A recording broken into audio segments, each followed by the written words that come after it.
So we unlocked the BP50 and max leveled it. I'm gonna go through some of the base stats as well as the modifying attachments that change the rate of fire and damage profile. It's pretty straightforward to unlock. You need 15 kills while aimed down sight using a ACOG sight. If you're in Modern Warfare, you can use the VOK, and if you're in Vanguard, you can use like the 2.5 optic, and it should pretty much count. One match you can back out and it tracks that way. Right now is a good time to do it because there is a double XP, and this actually stacks with the XP tokens. So if you want to go in there, activate that, you can actually level this thing up very quick in Rebirth Blood Money, or you can go to one of the other modes, do a bunch of contracts, and that is a very straightforward way to level up this gun. So we're able to check out the fire rates where you start firing, the gun goes through, it does its little animation, and then you kind of just figure out the time at when it goes from 60 bullets to 50, and that gives you the overall rate of fire. Plug that in for pretty much all the various options that you need to test it at, and then get the damage profiles, plug those into a spreadsheet, and this is what we get. We got the actual rate of fire based off how fast it takes to fire. The base overall profile of this weapon is a 700 RPM, and this is what the base damage ends up looking like. So overall, it doesn't kill particularly fast. You need neck and headshots in the mix to make the TTK faster. Even at range, it can be pretty bad in terms of TTK compared to what some of the meta options are, and especially after all the weapons that were buffed in today's update.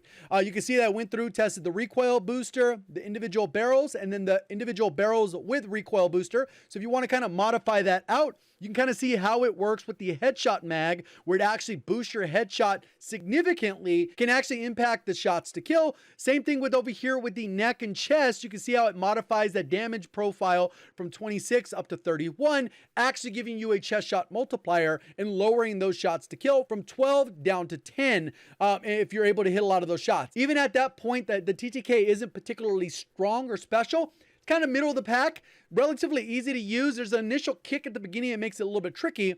But if we even use we want to use it, let's say as a sniper support or close range, let's plug in the fastest fire rate possible, which is using those specific attachments, which is the fast firing barrel and recoil booster.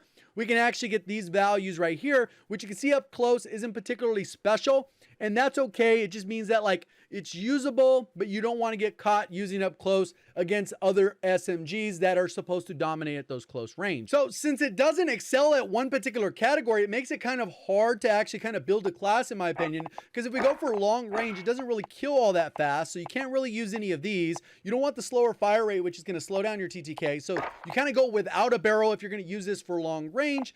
We got the laser, which gives you a few different options. We're going to go with the recoil control, recoil recovery, because we want to be as accurate as possible. We're going to either go with this Slate 2.5 custom, which is the hybrid optic, or we're going to go with the 3.25. Generally for like Caldera, you'd probably go with the higher zoom, but it really just depends on what your preference is, because they've kind of nerfed the 3 to 6x and the 4 to 8x pretty heavily. Then we typically can go with the stock. It depends on what you're going to choose here, because a lot of these have the recoils during sustained fire and the initial firing recoil, which causes a lot of wonky issues. So you want to make sure you're stacking all the same ones. So if it's initial firing recoil, because you're trying to account for that, you'd go that route, and then you'd maybe put on brace, so that stacks with that. You're getting an initial recoil there, or even some kind of recoil control. Just don't combine that with the sustained fire unless you're going all sustained fire.